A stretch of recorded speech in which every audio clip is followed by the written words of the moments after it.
Opsi vaksinasi COVID-19 berbayar memicu kontroversi.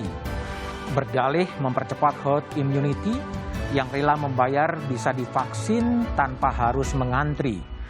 Namun langkah ini dikecam karena mencerminkan ketimpangan. Di saat rakyat mengalami kesulitan, vaksin malah dijadikan ajang jualan. Lantas, apa yang harus dilakukan untuk mewujudkan vaksin untuk semua? Inilah Satu Meja The Forum, maju mundur vaksin berbayar.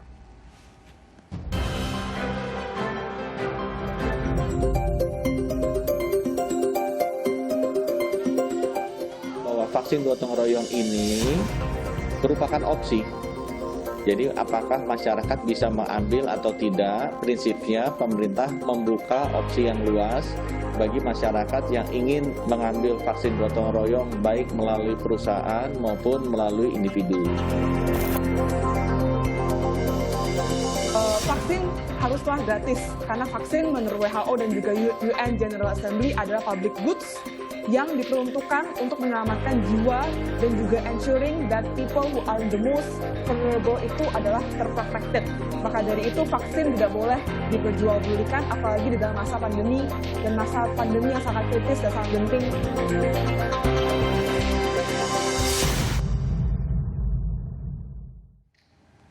Pandemi belum terkendali. Rabu ini pemerintah mengumumkan 54.517 kasus terkonfirmasi positif. Jumlah orang yang meninggal 991. Di tengah kegentingan pandemi, kontroversi muncul. Kini soal vaksin program dan vaksin berbayar. Cakupan vaksinasi program pemerintah mencapai 19%. Artinya 19 dari 100 orang sudah divaksin dosis pertama, sedang 7,4% untuk dosis kedua. Kita sudah terhubung melalui sejumlah narasumber melalui daring. Yang pertama adalah Ketua Umum Apindo, Mas Haryadi Sukamdhani. Selamat malam, Mas Haryadi. Selamat malam, Mas Budiman. Yang kedua ada Ibu Sri Meliana, anggota Komisi 9 dari fraksi Gerindra. Selamat malam, Ibu Sri. Selamat malam. Kemudian ada Abed Nego Tarigan, Deputi 2 Kantor Staf Presiden. Selamat malam, Bang Abed. Malam, Mas Bud. Kemudian ada pengamat kebijakan publik Yanuar Nugroho. Sebelum saya memulai diskusi, kita coba simak pernyataan dari Presiden Jokowi soal vaksin. Dapat saya sampaikan bahwa vaksin COVID-19 untuk masyarakat adalah gratis. Sekali lagi, gratis, tidak dikenakan biaya sama sekali. Itu adalah video pernyataan dari Presiden Jokowi. Saya tanya kepada Bung Abed Nego Tarigan. Bung Abed, ini Presiden berbicara bahwa vaksin gratis, tapi sekarang muncul berbayar. Ini gimana persoalannya ini sebetulnya? Kalau untuk rencana target untuk terbentuknya herd immunity 70%, itu masih ongoing, Mas Bud. Dan hampir 400 juta dosis itu diamankan gitu ya. Tetapi di dalam perkembangannya bahwa ada inisiatif dari swasta, bisnis to bisnis untuk mereka juga menyelenggarakan vaksinasi dan ada skema sendiri di luar skema yang pemerintah. Nah, artinya ada perubahan policy dari Presiden gitu, Bung Abed? Kalau perubahan sebenarnya enggak ya, Mas. Yang ada itu adalah berkembang ya, karena prinsipnya. Oh, berkembang. Arti prinsipnya, karena prinsipnya nggak berubah, yaitu ketika tidak ada vaksin berbayar pun kita akan tetap menyiapkan vaksinasi itu sendiri. Jadi memang kata memberikan opsi itu memang menjadi satu kata kunci yang penting di dalam melihat situasi ini. Jadi kita tidak akan pada posisi itu mengurangi hak warga negara untuk mendapatkan dari program pemerintah. Itu yang memang harus dipegang di dalam konteks ini. Iya, Presiden kan sebenarnya ngomongnya clear ya, vaksin ini untuk masyarakat gratis. Nah, sekarang ada perubahan yang katakan itu dijual untuk individu. Apakah itu memang perubahan policy untuk mencapai herd immunity atau gimana menurut Bung Abed?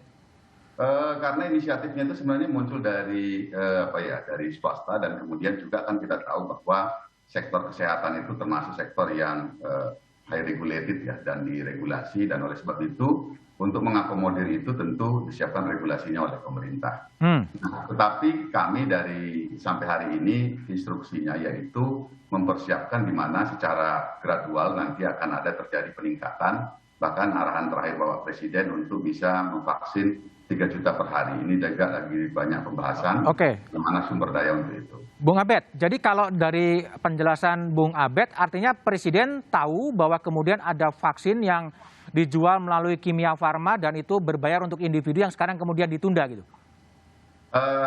Presiden tahu. Tahu. Artinya memang ada perubahan, ada yang gratis, kemudian ada yang berbayar.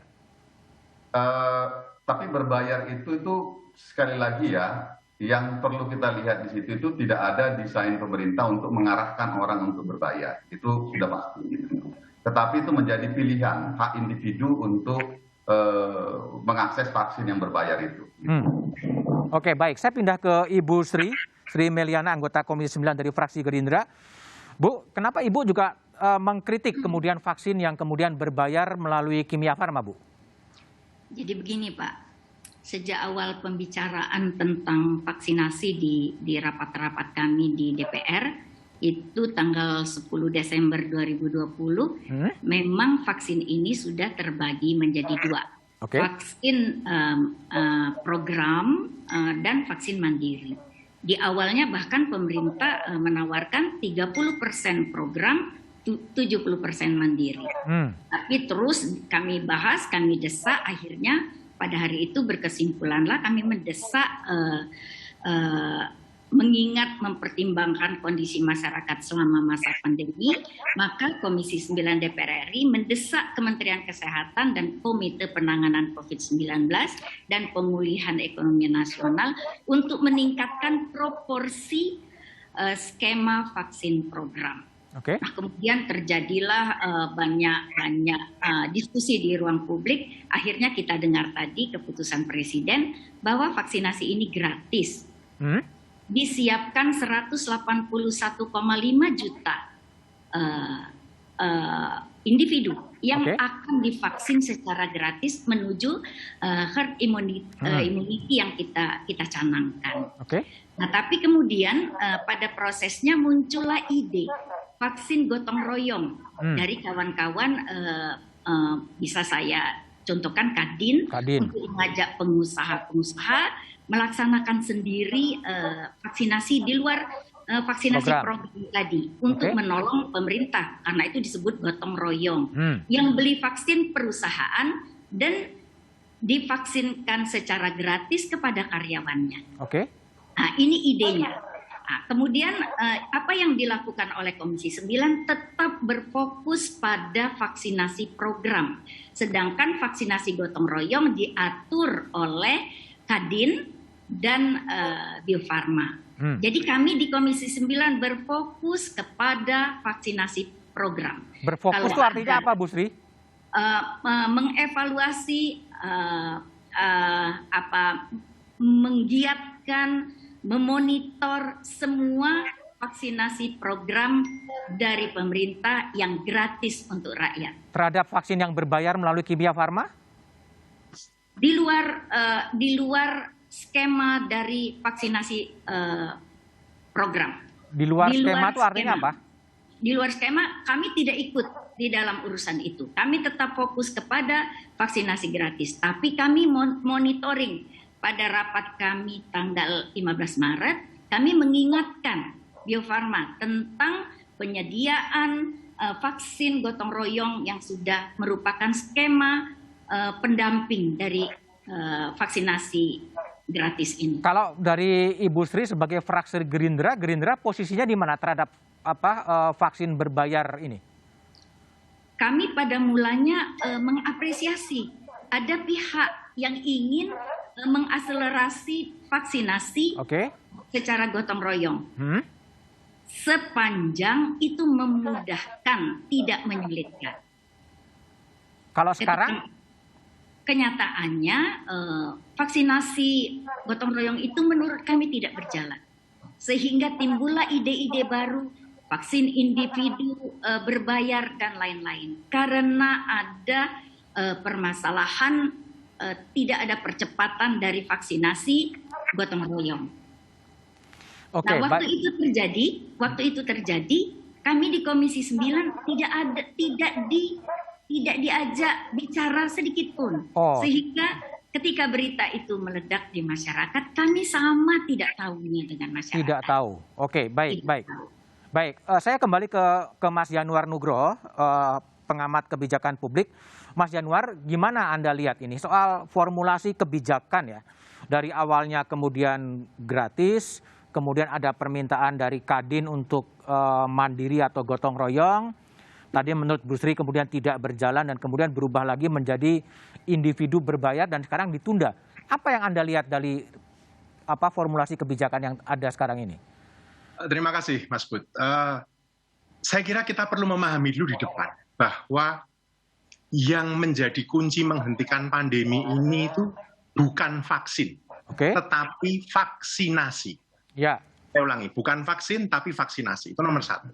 Nomor dua, karena itu komunikasi kebijakan publik mengenai vaksinasi ini mesti jelas. Menurut saya, dari cerita Bang Abed dan Ibu Sri tadi, ini ada persoalan mengkomunikasikan. Karena ada dua perkara. Perkara pertama adalah soal teknis atau teknokratiknya. Kedua, substansi yang kemudian menyinggung ke soal etis. Maksud saya begini, dalam vaksinasi ada dua hal penting, Mas. Satu, supply, dua, kecepatan vaksinasi. Bang Abed benar, pemerintah sudah bisa mensecure kontrak, bahkan lebih dari 400 juta dosis, Bang Abed, dari data yang saya punya. Lebih dari itu, sudah kita secure. Yang sudah kita datangkan, bahkan 104 juta, kalau saya tidak salah ingat, dosis. Itu dari sisi supply. Tapi dari kecepatan kan rendah, ya kan? Nah, jadi kalau pada prinsipnya, kalau tujuannya meningkatkan vaccination rate, kecepatan, menambah jalur distribusi, itu langkah itu tidak salah secara teoritis, ya kan? Karena lebih banyak kanal, lebih cepat. Tetapi kalau stok yang untuk berbayar itu, yang skemanya harusnya business to business, dan tidak melibatkan uang negara, itu seperti kata Bu Sri dan Bang Abed tadi, itu menjadi opsi. Bukan substitusi ya, tetapi sebagai pelengkap. Pastinya pasti ada. Itu akan bermasalah dari kacamata etis kalau stok pengadaan vaksin yang berbayar itu mengambil jatah dari stok yang gratis. Tapi nyatanya kan tidak, Mas Yanuar, kan? Itu sesuatu yang terpisah, kan? Itu harus clear. Saya belum melihat harus dijelaskan dengan sangat terbuka kepada publik. Ini pengadaan vaksinnya bagaimana yang untuk berbayar, mana yang untuk gratis. Satu. Dua, kan vaksin tidak masuk ke tubuh sendiri, Mas. Karena persoalan lambatnya pemerintah ini juga karena ada bottleneck, kan? Karena mengandalkan rumah sakit, pemerintah, puskesmas, dan lain-lain. Menurut saya, mestinya yang kita genjot dulu, karena kapasitas negara untuk mendorong vaksinasi yang gratis ini, itu mesti dimaksimalkan. Betul kata Bang Abed tadi, mestinya upayanya adalah mendorong agar 1-2 juta sehari tadi itu kekejar dulu. Karena harusnya itu nah itu loh, Mas. Jadi menurut saya ada persoalannya di sini. Ketika kapasitas negara untuk mendorong ini belum dimaksimalkan, sudah muncul opsi berbayar. Ini yang kemudian menjadi problematik menurut saya. Baik. Saya akan ke Mas Haryadi Sukamdhani. Mas Haryadi, mungkin juga perlu dijelaskan apakah betul vaksin gotong royong atau vaksin mandiri itu berawal dari ide-ide pengusaha melalui Kadin? Tapi jawaban Mas Haryadi setelah jeda berikut ini.